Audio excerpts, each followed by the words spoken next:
Hello students, स्वागत है आप सभी का आपके अपने यूट्यूब चैनल में। हम पढ़ रहे थे हमारे first unit physical world and measurement और ये है उसके ऊपर लेक्चर नंबर 9। आज हम जो करने जा रहे हैं वो है एप्लीकेशंस ऑफ डायमेंशनल एनालिसिस।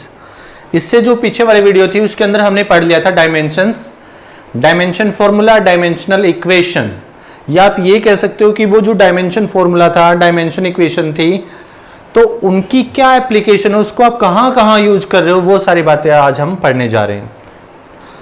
जो डायमेंशनल एनालिसिस है उसका यूज हम कहां करते हैं? फर्स्ट हम यूज करते हैं checking the dimensional consistency of equation, या फिर आप इसको बोल सकते हो principle of homogeneity of dimensions, या करेक्टनेस ऑफ फॉर्मूले को चेक करने के लिए आप किसका यूज करते हो?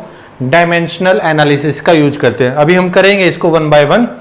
उसके बाद हम इसका यूज कर सकते हैं deducing relation among the physical quantities, यानी जो फिजिकल क्वांटिटीज है उनके बीच में रिलेशन देने के लिए भी आप डायमेंशनल एनालिसिस का यूज कर सकते हैं। या फिर आप वो इसको बोल सकते हो डेरिवेशन ऑफ फॉर्मूला, यानी फॉर्मूले का जो डेरिवेशन है, यानी फॉर्मूले को ड्राइव जो करना है वो भी आप डायमेंशनल एनालिसिस का यूज करके आप कर सकते हैं। हम इन सब का एक वन बाय वन एग्जांपल भी लेंगे। Conversion of one system of unit into another, एक सिस्टम ऑफ यूनिट को अनदर सिस्टम ऑफ यूनिट में कैसे कन्वर्ट किया जाता है उसका यूज भी हम करके देखेंगे बाय यूजिंग डायमेंशनल एनालिसिस। तो वन बाय वन अब जो है हम इन तीनों का ही प्रोसेस देखेंगे कि कैसे ये करते हैं काम। ठीक है, तो आइए स्टार्ट करते हैं। सबसे पहला जो है हमारा वो है चेकिंग द डायमेंशनल कंसिस्टेंसी, या फिर principle of homogeneity of dimensions. ये क्या होता है? सबसे पहले तो मैं आपको यही बता देता हूं, उसके बाद हम करेक्टनेस चेक करेंगे फॉर्मूले की। Principle of homogeneity of dimensions, इसका मतलब ये है कि अगर आपके पास मान लीजिए क्वांटिटी है स्पीड की, स्पीड एक फिजिकल क्वांटिटी है, दूसरी है फोर्स, तो ये कहता है कि जो डायमेंशन फॉर्मूला स्पीड का होगा वो कभी भी ऐड नहीं हो सकता फोर्स के डायमेंशन फॉर्मूले में। यानी स्पीड का डायमेंशन फॉर्मूला स्पीड के डायमेंशन फॉर्मूले के अंदर ही ऐड हो सकता है। या फिर सिंपल वे में मैं ये कह सकता हूं कि जो एक टाइप की फिजिकल क्वांटिटी है उसी के अंदर उस सेम टाइप की फिजिकल क्वांटिटी उसमें ऐड हो सकती है, डिफरेंट टाइप की उसमें ऐड नहीं हो सकती। जैसे आप और एग्जांपल ले सकते हैं, जैसे आपने डिस्टेंस लिया, जो डिस्टेंस है उसमें कभी भी टाइम आप ऐड नहीं कर पाएंगे। डिस्टेंस क्वांटिटी के अंदर डिस्टेंस क्वांटिटी ही ऐड होगी, यानी सेम यूनिट वाली ही क्वांटिटी ऐड होती हैं। ठीक है, तो ये क्या है? Principle of homogeneity of dimensions. इसका प्रूफ भी देख सकते हैं आप कैसे, या वहां से आपके पास करेक्टनेस भी चेक हो जाएगी। सबसे पहले तो हम यही करते हैं अभी, checking the dimensional consistency of equation या प्रिंसिपल ऑफ होमोजेनिटी। आप आगे जाके इक्वेशंस पढ़ेंगे, इक्वेशंस ऑफ मोशन पढ़ेंगे, उसके अंदर एक फॉर्मूला पढ़ेंगे S equal to u t plus half a t square. क्या पढ़ेंगे? S is equal to u t plus half a t square. जहां पर ये जो S है वो है डिस्प्लेसमेंट, U जो है वो है आपका स्पीड, टी टाइम या इनिशियल वेलोसिटी बोल सकते हो आप, U 1/2 कांस्टेंट है, A एक्सेलरेशन है और टी टाइम है। कंसिस्टेंसी कैसे डिनोट करेंगे? देखिए, अब इसका जो डायमेंशन फॉर्मूला है वो क्या होगा? S का डायमेंशन फॉर्मूला बताइए मुझे। आपने अभी पढ़ा था पीछे भी, क्या पढ़ा है कि S को आप किससे रिप्रेजेंट करते हो? L से, तो ये बन गया L। इसका डायमेंशन फॉर्मूला क्या आ गया? L1 आ गया। उसके बाद UT निकालिए, UT का कैसे निकालेंगे? बिल्कुल सिंपल से है। U का, U क्या है? स्पीड या वेलोसिटी, इनिशियल वेलोसिटी बोल सकते हो आप। तो जो U है उसका डायमेंशन फॉर्मूला क्या होगा? क्या पढ़ा था आपने? L T माइनस 1, मैंने आपको पढ़ाया था लास्ट वीडियो के अंदर। और T क्या है? टाइम। तो क्या बना ये बताना? T माइनस 1 ये है और 1 ये है, तो कैंसिल आउट, तो नेट क्या बना? वही L। ये भी ठीक है। उसके बाद ए टी स्क्वेयर, 1/2 तो एक कांस्टेंट है, तो क्या आ जाएगा? 1/2 ए टी स्क्वेयर। इसका निकालना, मान लीजिए 1/2 कांस्टेंट है। ए एक्सेलरेशन, एक्सेलरेशन का dimension formula L T minus 2 और टाइम पीरियड टी, टी का स्क्वेयर, टी स्क्वेयर है तो टी स्क्वेयर। तो क्या बना जी? वही एल ये -2 पावर है, ये +2 पावर है, तो नेट पावर 0, तो t नहीं आया तो l। क्या समझे कि लेफ्ट साइड में भी l है डायमेंशन फॉर्मूला, जो राइट साइड में क्वांटिटी ली है आपने जो फर्स्ट है उसका भी l, और जो सेकंड ऐड की है जो आपने उसका भी l। तो ये क्या शो करती है, डायमेंशनल कंसिस्टेंसी शो करती है। और इस प्रिंसिपल को कि सेम टाइप की क्वांटिटी का डायमेंशन सेम टाइप में ही ऐड होगा, तो उसको क्या बोलते हैं, principle of homogeneity of dimensions. ठीक है, अच्छा जी। उसके बाद हमने लिखा है करेक्टनेस ऑफ फॉर्मूला, कि फॉर्मूले की करेक्टनेस को चेक करने के लिए आप डायमेंशनल एनालिसिस का कैसे यूज करते हैं। तो कैसे यूज करते हैं, बिल्कुल सिंपल सा है। मान लीजिए आपके पास कोई फॉर्मूला दे दिया, मान लीजिए हमारे पास एक फॉर्मूला गिवन है 1/2 mv² is equal to mgh, ये फॉर्मूला दे दिया। ठीक है, अब हमें चेक करना है क्या ये करेक्ट है। कैसे चेक करेंगे, देखिए बिल्कुल सिंपल सा है। और आपको मैं बता दूं, ये जो दोनों है ये पोटेंशियल एनर्जी होती है, काइनेटिक एनर्जी, यानी एनर्जी है। कैसे, ये जो m होता है ये है मास, v होती है वेलोसिटी, m मास, g होता है एक्सेलरेशन ड्यू टू ग्रेविटी, और जो h होती है वो होती है हाइट। अब आपको ये चेक करना है क्या ये करेक्ट है या नहीं है। ठीक है, कैसे, बिल्कुल सिंपल सा, 1/2 तो कांस्टेंट है, तो निकाल लीजिए इसका लेफ्ट साइड का डायमेंशन फॉर्मूला। बताइए मुझे क्या आएगा, m v का क्या होता है, LT-1 होता है जी, और उसकी पावर कितनी है 2, तो इसकी पावर 2, तो क्या बना mL2T-2, तो ये बन गई लेफ्ट साइड का डायमेंशनल फॉर्मूला। राइट साइड का डायमेंशन फॉर्मूला mgh, किसके इक्वल होगा, m का m, g एक्सेलरेशन का क्या पढ़ा था आपको, LT-2, और h भी क्या है, एक हाइट या डिस्टेंस, l से डिनोट करेंगे l, तो क्या बनेगा mL2T-2। तो क्या समझ में आया कि जो लेफ्ट हैंड साइड का डायमेंशन फॉर्मूला है वो राइट हैंड साइड के डायमेंशन फॉर्मूले के इक्वल है। तो इसी वजह से जो ये फॉर्मूला होगा ये क्या होगा, बिल्कुल करेक्ट होगा, यानी जो दोनों साइड है वो बिल्कुल सही है। और किसके हैं ये एनर्जी है, ये क्या है, एनर्जी है। ठीक है, और भी आप चेक कर सकते हो किसी भी क्वांटिटी का, फिजिकल क्वांटिटी का आप क्या कर सकते हो, फॉर्मूले को चेक कर सकते हो, करेक्टनेस ऑफ फॉर्मूला चेक कर सकते हो बाय यूजिंग डायमेंशनल एनालिसिस। आपको करना क्या है, बिल्कुल सिंपल सा है, कुछ नहीं करना, लेफ्ट हैंड साइड का डायमेंशन फॉर्मूला निकाल लीजिए, राइट हैंड साइड का डायमेंशन फॉर्मूला निकाल लीजिए। अगर दोनों फॉर्मूले सेम आ जाते हैं तो जो फॉर्मूला है हमारा वो करेक्ट है, वरना इनकरेक्ट है। ठीक है, अगर सेम है तो करेक्ट, अगर सेम नहीं आते तो इनकरेक्ट। एक बार नोट कर लीजिए, उसके बाद हम करते हैं इसकी सेकंड एप्लीकेशन।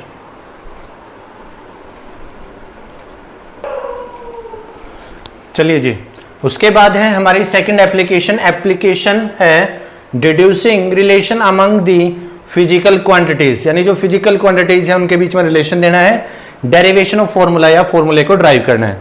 तो उसके लिए हमने एक न्यूमेरिकल लिया है। क्या है वो न्यूमेरिकल, ड्राइव एन एक्सप्रेशन, एक एक्सप्रेशन ड्राइव करना है टाइम पीरियड के लिए, टी के लिए, किसी सिंपल पेंडुलम का, यानी जो सिंपल पेंडुलम है उसका क्या निकालना है, टाइम पीरियड निकालना है। कैसे निकालेंगे, विच में depends upon mass, mass m पर डिपेंड करता है, लेंथ ऑफ पेंडुलम l पर, और acceleration due to gravity g पर। इसके लिए आपको क्या करना है, फॉर्मूला ड्राइव करना है। तो कैसे करेंगे, बिल्कुल सिंपल सा इसका सॉल्यूशन। कैसे कि जो क्वांटिटी आपको निकालनी है, क्या निकालनी है, टाइम पीरियड निकालना है। तो टाइम पीरियड लिया हमने t, अब वो डिपेंड किस किस पे करता है, m, l और g। जिन जिन वो क्वांटिटी पे डिपेंड करता है उसको डायरेक्टली प्रोपोर्शनल ले लीजिए। किस पे, mass m, length of pendulum l, और acceleration due to gravity g। ठीक है, अब आपको पता है कि हम डायमेंशंस लेते हैं, तो m का डायमेंशन हमने a, l के लिए b और इसके लिए c। Where a, b and c are dimensions, वो क्या हैं, डायमेंशंस हैं। क्या है, डायमेंशंस है। प्रोपोर्शनलिटी को हटाकर एक कांस्टेंट का यूज करेंगे, t is directly is equal to, proportionality को हटाकर एक कांस्टेंट k मान लिया हमने। k क्या है, एक प्रोपोर्शनलिटी कांस्टेंट है, डायमेंशनलेस प्रोपोर्शनलिटी कांस्टेंट है। तो m की पावर a, l की पावर b और g की पावर c, यानी ये डायमेंशंस हो। ठीक है, अब आपको करना क्या है कि दोनों साइड के जो डायमेंशंस है क्योंकि आप डायमेंशन एनालिसिस की यूज कर रहे हो तो दोनों साइड के डायमेंशंस को क्या करोगे, डायमेंशन फॉर्मूले को कंपेयर करेंगे। कैसे, बिल्कुल सिंपल सा है। लेफ्ट साइड के लिए, लेफ्ट साइड में आपके पास क्या है, t है, और t के लिए डायमेंशन फॉर्मूला m0 l0, क्योंकि m और l तो है नहीं, और t की 1, तो ये आपका डायमेंशन फॉर्मूला आ गया लेफ्ट साइड के लिए। राइट साइड के लिए क्या आएगा डायमेंशन फॉर्मूला, राइट साइड में आपके पास है ma lb g c, तो कंपेयर करना m a, ये तो ठीक है जी,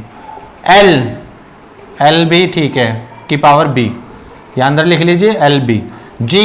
जी क्या है, एक्सेलेरेशन ड्यू टू ग्रेविटी, और एक्सेलेरेशन का जो डायमेंशन फॉर्मूला होता है वो क्या होता है, एल टी माइनस 2, और इसकी पावर कितनी है सी, तो इसकी पावर सी, तो क्या बना जी, एम ए एल बी यहां से और सी यहां से, क्योंकि जब आप इसको ओपन करोगे तो ये क्या बनेगा, एल की सी और 2 की पावर सी, मैंने डायरेक्ट ओपन कर दिया यहां पे, लीजिए, तो एल की सी और टी की पावर माइनस के 2c, तो एल बी ये है और सी ये है, तो एल बी प्लस सी, और टी की पावर माइनस के 2c। क्या किया है आपने, राइट साइड में जो क्वांटिटी है उसका डायमेंशन फॉर्मूला, एम के लिए एम यूज कर लिया, उसकी पावर ए है तो ए, एल के लिए एल यूज किया, उसकी पावर बी है तो बी, जी की जो होती है वो होता है एल टी माइनस 2 और उसकी पावर सी, और जब सी पावर को ओपन किया यानी एल टी माइनस 2 उसकी पावर सी, तो ये क्या बना, एल टू टी माइनस के 2c, ये आपने लिख लिया। उसके बाद m की पावर a है, l की पावर b ये है और c ये है, तो ऐड हो जाएंगी, बेस सेम है तो पावर ऐड हो जाती है, और t की पावर क्या आएगी, माइनस के 2c आ। उसके बाद हम क्या करेंगे, अब दोनों साइड जो है, क्योंकि फॉर्मूला करेक्ट है ये चेक नहीं करना, हमें ड्राइव करना, इसका मतलब फॉर्मूला करेक्ट है, अगर वो ड्राइव करवा रहा है तो इसका मतलब जो लेफ्ट हैंड साइड और राइट हैंड साइड जो है इनके डायमेंशन फॉर्मूले क्या होंगे, इक्वल, और वो इक्वल कब होंगे, जब इनके डायमेंशंस इक्वल होंगे। तो कैसे, compare dimensions on both sides, तो कीजिए, क्या बनेगा, आपको पता है लेफ्ट साइड में आपके पास आया m0 l0 t, और राइट साइड में आपके पास आया है m a l b plus c, और t आया है आपके पास माइनस के 2c। कंपेयर करना है, a यहां पर और यहां पर 0, तो a की वैल्यू क्या आ गई, 0, ये तो हो गया। b plus c is equal to 0, then b is equal to minus के c, और थर्ड से माइनस के 2c is equal to 1, t की पावर यहाँ 1 है और राइट साइड में माइनस 2 है, माइनस 2c है, तो यहाँ पे क्या आ गया, minus 2c is equal to 1, तो c की पावर, c की वैल्यू कितनी आ गई, c is equal to minus के 1/2, so b is equal to minus के c, और माइनस c करोगे तो प्लस का 1/2, तीनों की वैल्यू आ गई।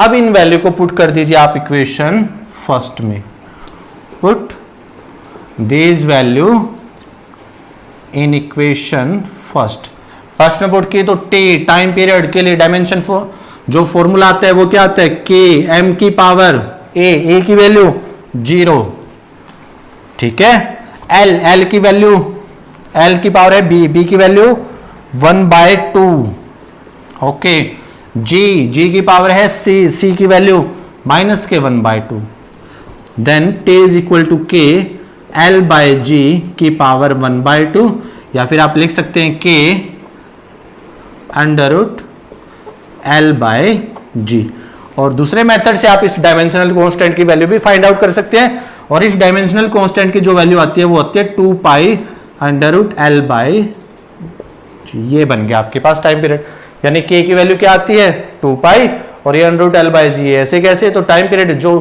सिंपल पेंडुलम के लिए होगा वो क्या होगा, t equal to 2 pi l/g under l/g। तो यहां से आपने क्या फाइंड आउट किया कि जो फिजिकल क्वांटिटी है उनके बीच में रिलेशन दिया, और साथ में फॉर्मूले को ड्राइव किया, किसका formula, time period of a simple pendulum, ठीक है। और यहां से हमें एक बात और दिखाई दे रही है, उसने बोला था कि मास m दिया था, लेकिन यहां पे टाइम पीरियड जो है वो m पे तो डिपेंड ही नहीं कर रहा, तो यानी फॉर्मूला जो बनेगा वो क्या बनेगा, t equal to 2 pi under l/g बनेगा। सिंपल सा है कि डायमेंशनल एनालिसिस का जब हम यूज कर रहे हैं, यानी उसकी एप्लीकेशन कर रहे हैं फॉर डेरिवेशन ऑफ ए फॉर्मूले के लिए, तो उसमें क्या करना है, सिंपल सा आपको लेफ्ट हैंड साइड और राइट हैंड साइड में जो क्वांटिटी आएंगी उनका डायमेंशन फॉर्मूला कंपेयर करना है, उससे डायमेंशंस की वैल्यू आएगी और उस डायमेंशंस की वैल्यू को आप इनिशियली जिस पे वो डिपेंड करती है क्वांटिटी वहां पे रख देंगे तो आपके पास क्या बन जाएगा, फॉर्मूला ड्राइव हो गया जैसा हमने यहां किया है। एक बार नोट कर लीजिए, उसके बाद हम करते हैं इसकी थर्ड एप्लीकेशन।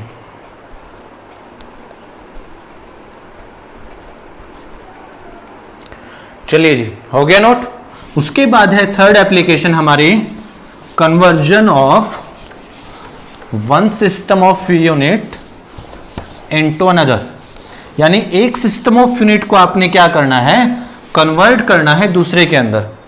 क्या है थर्ड जो आपकी एप्लीकेशन है डायमेंशनल एनालिसिस की, वो क्या है, conversion of one system of unit into another.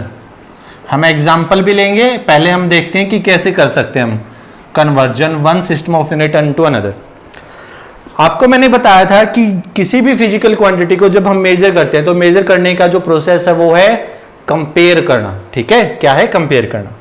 मान लीजिए मुझे कोई लेंथ मेजर करनी है, जैसे यही है, ठीक है। मैंने आपको बताया था कि इसको क्या करता है, जैसे एक मेरी यूनिट के लिए वैल्यू आ जाएगी और कितने टाइम, 1 टाइम 2 टाइम 3 टाइम। आपको पता है जैसे वहां लिखा था हमने, क्या is equal to n1 u1 लिख दिया हमने, यानी एक यूनिट के अंदर आपने इसको मेजर कर दिया तो वो क्या बन गया, n1 u1। u1 तो क्या है, आपकी यूनिट है, और n1 क्या है, न्यूमेरिक वैल्यू है। ऐसे ही अगर मैं दूसरा सिस्टम यूज करूं जिसके अंदर वैल्यू बड़े भी हो सकती है या कम हो, तो उसके अंदर उसको क्या मेजर किया, n2 u2। यानी किसी क्वांटिटी को, यानी मान लीजिए डिफरेंस ही मेजर करना है मुझे ए से बी तक का, तो क्या है, अगर मैं सेंटीमीटर में ले रहा हूं तो सेंटीमीटर में क्या होगा, 1 2 3 सेंटीमीटर। ठीक है, या फिर अगर मेरे पास मीटर में है तो ये बड़ा हो जाएगा, तो वो जो वैल्यू है, वो जो स्केल है वो क्या हो जाएगी, बड़ी वैल्यू आ जाएगी। समझ में आ रही है। लेकिन जो डिस्टेंस है, क्वांटिटी है, वो तो क्या रहनी, उतनी रहनी है। अगर आप छोटी स्केल यूज कर रहे हो तो भी, और बड़ी स्केल यूज कर रहे हो तो भी वैल्यू वही आ रही है। ठीक है जी, चलिए, यानी हमने एक फिजिकल क्वांटिटी मेजर कर ली, क्यों, कैसे, एक तो n1 u1 और एक है n2 u2।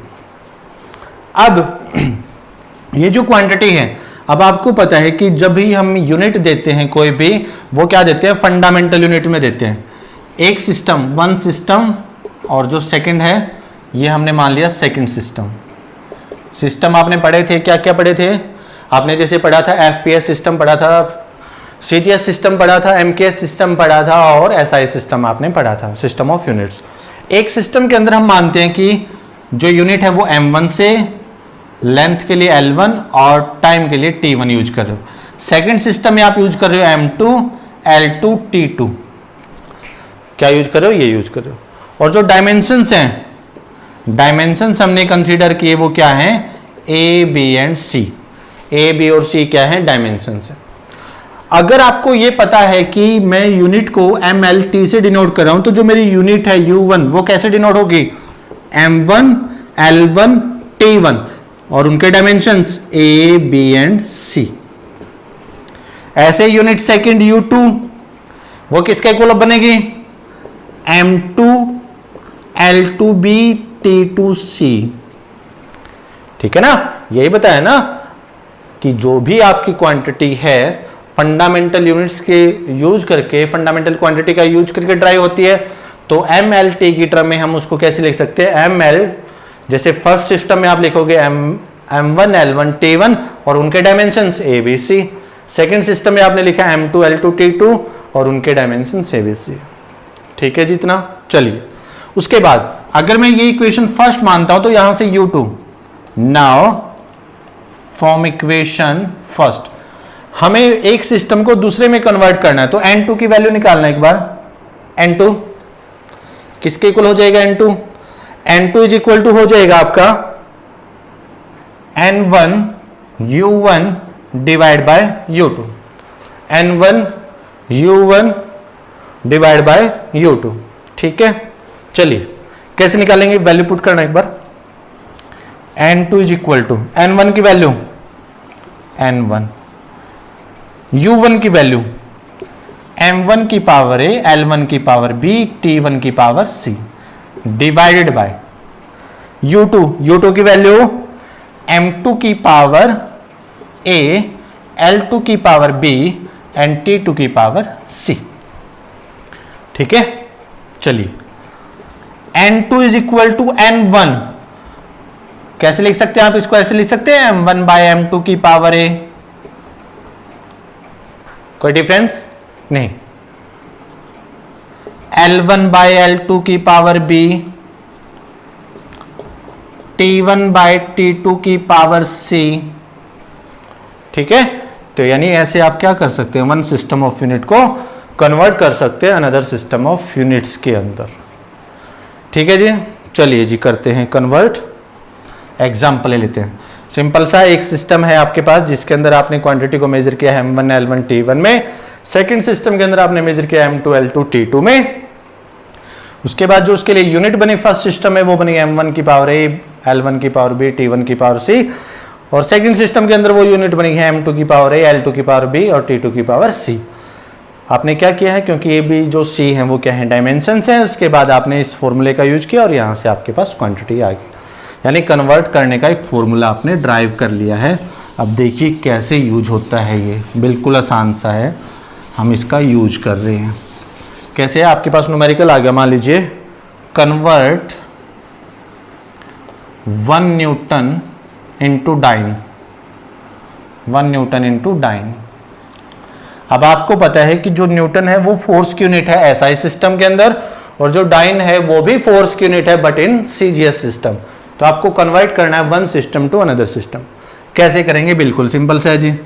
F is equal to क्या होता है, F इज इक्वल टू आपने पढ़ा है डायमेंशन फॉर्मूला, पता है ना, MLT माइनस 2, यही पढ़ा है ना फोर्स का डायमेंशन फॉर्मूला। तो यहां पर A की वैल्यू अगर मैं डायमेंशन देखूं तो डायमेंशंस क्या है, डायमेंशंस फोर्स के लिए A की वैल्यू 1, B की वैल्यू 1 और C की वैल्यू माइनस के 2, ये तो आ गया। अब उसके बाद आपको चाहिए M1 M2 L1 L2 T1 T2, क्योंकि ABC तो आ चुका है आपके पास।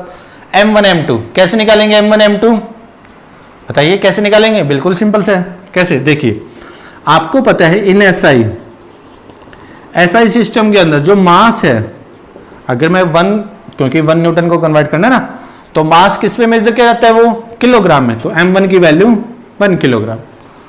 L1 लेंथ को किसे मेजर किया जाता था, 1 मीटर, और टाइम को किसे मेजर किया जाता था, 1 सेकंड, सेकंड से, समझ रहे हैं। और सीजीएस के अंदर, इन सीजीएस के अंदर आप किससे मेजर करते थे, बोलो जी जल्दी, किससे मेजर करते थे, जो मास है उसको ग्राम में, तो 1 ग्राम। ठीक है, L2 जो लेंथ है उसको सेंटीमीटर में, और जो टाइम है उसको सेकंड में। ठीक है, वैल्यू आ गई आपके पास, और क्या करना आपको, निकाल दीजिए इसको, इसमें पुट करना। N2 आपको निकालना है ना, क्योंकि डाइन में कन्वर्ट करना है, और N1 आपके पास दे रखा है 1 न्यूटन। ठीक है, करते हैं यूज, कीजिए। N2 इज इक्वल टू कितने डाइन हो गए, हमें यही फाइंड आउट करना है। N1 की वैल्यू 1, M1 की value 1 kilogram, 1 kilogram divided by M2 की वैल्यू 1 ग्राम, और उनकी पावर कितनी है, A की वैल्यू आपके पास क्या है, 1, ये तो हो गया जी। L1 की वैल्यू है 1 मीटर, L2 की वैल्यू है 1 सेंटीमीटर, और उसकी पावर B की वैल्यू है 1। ठीक है, थर्ड